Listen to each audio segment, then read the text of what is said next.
In question number 5, it is saying categorize the following as syntax error, logical error, or runtime error. Syntax error, something wrong in the definition, code लिखते time ही गलत rule के हिसाब से code लिख दिया, that is syntax error. Logical error, जो logical operation जो काम करना चाह रहे थे वो नहीं हो पा रहा, उसकी जगह कोई और अनप्रिडिक्टेबल आउटपुट आ रही है, लेकिन रूल्स रेगुलेशन सारे ठीक हैं. That is logical error. इसको हमारा इंटरप्रेटर नहीं पकड़ता, आउटपुट गलत दे देता है. रन टाइम एरर, जो चलते समय खराबी आए, जो डायरेक्टली हमें ना दिखे, something that happens when the program is running, then we call it as run time error. Let's see, हमारे पास दो क्वेश्चंस, दो पार्ट दिए हैं. First one says 25 divide by 0.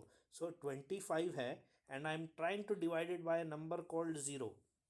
तो क्या ये सिंटेक्स एरर है? क्या ये लिखते टाइम ही मेरे को बता देगा कि इट इज़ रॉन्ग? सो मैं कोड में लिखता हूँ print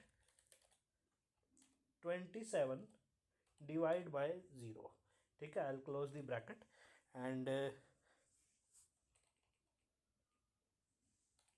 I will try to run this code. And यहाँ पे मेरे पास कौन सा एरर आ रहा है? I am getting a zero division error, division by zero. So division by zero error आ रहा है. इट्स अ लॉजिकल एरर और अ सिंटैक्टिकल एरर. ये एक लॉजिकल एरर है, एक सिंटैक्स एरर नहीं है. Ideally we should not divide any number by 0 because the result is not defined. Syntax error तब आता है जब वो कोडिंग में ही हमें लिखते टाइम ही पहले बता दे. फॉर एग्जांपल, मैं यहाँ से ब्रैकेट रिमूव करता हूँ and editor starts to cry. ये नीचे रेड कलर से आपको अंडरलाइन में दिख गया होगा कि समथिंग इज़ रॉन्ग हेयर.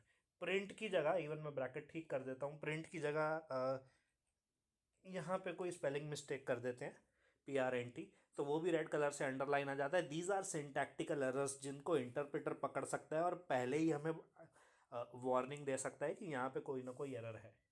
अब 27/0 में कोई एरर नहीं दिखा रहा है, so that is not a syntax error but a logical error की लॉजिक और कंप्यूटेशन में गड़बड़ है. Okay, second part, num1 is equal to 25, यही वाला है. num2 इज इक्वल टू 0, ये वाला 0. And then they are doing num1 divided by num2.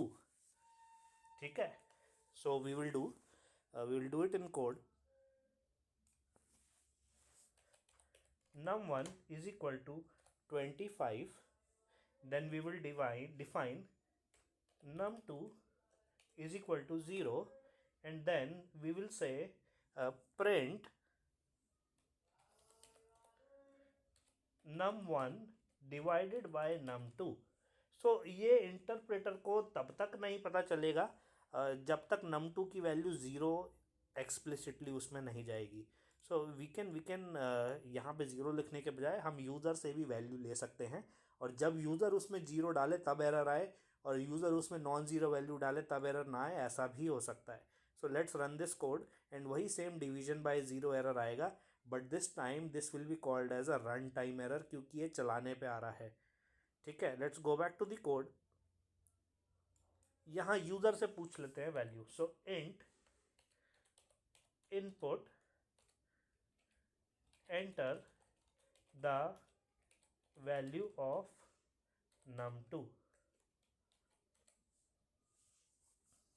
ठीक है, now when we run this code, enter the value of num2. ये मुझसे पूछता है, लेट्स गिव इट 6. तो जब मैं इसको 6 वैल्यू दूंगा